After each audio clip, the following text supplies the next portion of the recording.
Assalamualaikum warahmatullahi wabarakatuh. Alhamdulillah, kita bersyukur kepada Allah Subhanahu wa Ta'ala atas limpahan rahmatnya berupa nikmat kekuatan, kesehatan, kesempatan sehingga di pagi hari ini menjelang siang kita melaksanakan aktivitas.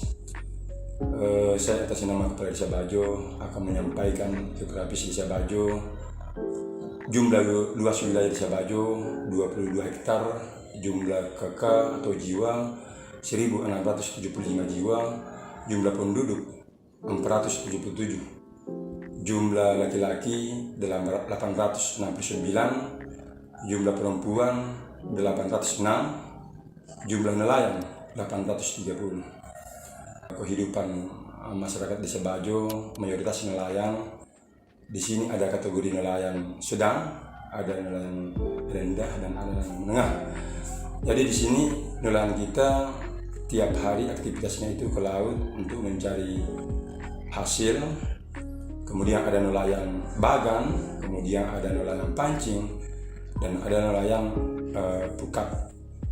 Nah, di saat mereka turun, nelayan bagan itu nanti pada saat malam hari mereka turun. Kemudian kalau nelayan daripada pancing itu siang malam, tetapi turunnya itu beda-beda. Kalau untuk nelayan mancing itu turunnya itu jam 3 malam, kemudian operasinya itu di laut lepas, kemudian pulangnya itu sore jam 5. Kemudian kalau nelayan bagan ini dia turunnya itu jam 6 sore, kemudian pulangnya itu jam 6 pagi. Sudah banyak membudidayakan daripada ikan gerapu, kemudian juga ada lobster, kemudian juga ada rumput laut. Nah, ini yang tiap hari mereka lakukan. Dari bibit yang dibeli masih kecil itu terus dipakan, dirawat sehingga jadi besar. Nah, dalam setahun itu mereka akan panen, menjualnya itu ke TPI untuk ikan mubara, dan lobsternya seperti itu juga. Tapi kalau rumput lautnya itu dari bibit diikat kemudian ditanam di laut itu, kemudian itu dipanen itu 1 bulan 15 hari. Kemudian hasil tangkapan nelayan ini dibawa ke TPI perikanan, tempat lelang ikan. Alhamdulillah mereka di sana setelah lelang ikan ada hasil, mereka pulang ke rumah. Dan saat ini kita melihat perkembangan Desa Bajo baik secara ekonomi, alhamdulillah sudah dikatakan bisa, sudah sederhana. Kemudian kita lihat lagi di segi pendidikan itu sendiri. Ada sekolah SD, 1 buah sekolah. Nah, ini sudah kita pacu bagaimana orang tua kita itu bisa mendorong anak-anaknya itu untuk bersekolah aktif. Sudah banyak orang tua kita itu memikirkan pendidikan anaknya. Dengan adanya keberhasilan nelayan kita, mereka bisa menyekolahkan anaknya ke tingkat atas, perguruan tinggi, sampai ke kuliah. Kalau kita ke sarana prasarana yang ada di Desa Bajo ini, termasuk sarana parkiran, itu dimanfaatkan oleh masyarakat ketika ada kegiatan dan ada tamu-tamu kita, keluarga kita yang dari desa tetangga, mereka mendatangi parkiran itu cukup ramai ketika ada kegiatan. Kemudian juga lapangan. Nah, lapangan ini tiap malam masyarakat kita ini bagi pemuda, komunitas-komunitas yang ada, mereka membentuk suatu turnamen sepak bola pertandingan. Mereka manfaatkan pada sore hari, kemudian malam hari, sehingga pemuda-pemuda yang ada di Desa Bajo itu sedikitnya sudah agak kuat dalam turnamen sepak bola itu sendiri. Kemudian juga ada fasilitas sarana ibadah. Di Desa Bajo ini ada 3 masjid, dan kita selaku pemerintah, tokoh agama selalu melakukan kegiatan pengajian, kemudian kita memberikan edukasi, dan itu tujuan kita itu untuk memberikan pemahaman agama itu kepada masyarakat supaya akan terkikis maksiat. Kemudian kita lihat lagi MCK. Di sini ada 7 MCK. MCK itu dimanfaatkan untuk mengurangi kesadaran masyarakat pada saat buang air di sembarang tempat. Jadi kami sebagai pemerintah itu mendorong masyarakat untuk memanfaatkan MCK supaya faktor laut kita ini tercemar dengan adanya membuang daripada baik itu sampah, kemudian juga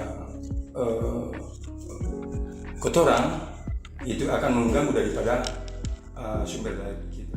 Sarana-prasarana yang ada di Desa Bajo, terutama jalan, ketika jalan ini sedikit hujan,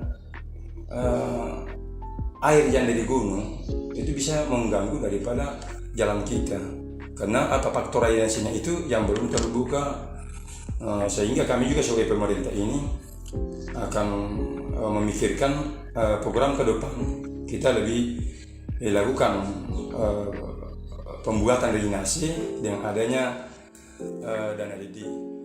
Dan di Desa Bajo juga itu sering kita lakukan juga sosialisasi mengenai budaya dan adat suku Bajo itu sendiri, karena di Desa Bajo itu kita melihat pada tahun-tahun kemarin itu adatnya itu sudah terkikis dengan adat barat, adat daerah-daerah lain.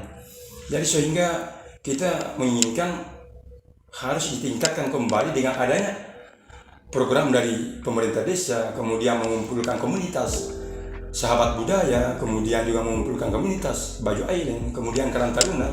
Nah, ini yang menjadi generasi-penerus untuk meningkatkan dan melestarikan serta menjaga daripada adat sendiri.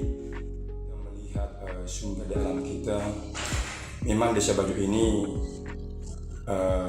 sangat kaya dengan adanya potensi sumber daya alam kita, termasuk terumbu karang kita ini sedikitnya sudah pada rusak, hampir 30% itu sudah pada rusak. Tetapi dengan adanya sosialisasi kesadaran kita selaku pemerintah dan menyampaikan edukasi kepada masyarakat, sehingga masyarakat itu bisa membuat karang buatan yang menjadi program pemerintah untuk mengembangkan biota-biota itu sendiri. Begitu juga mangrove.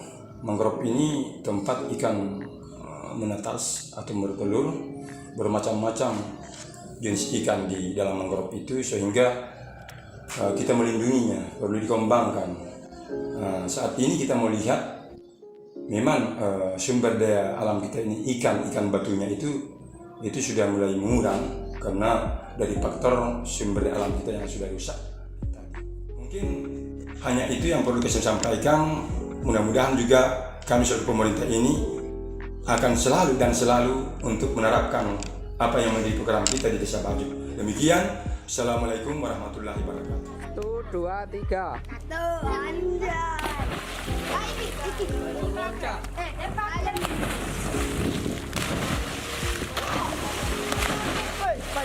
Depan.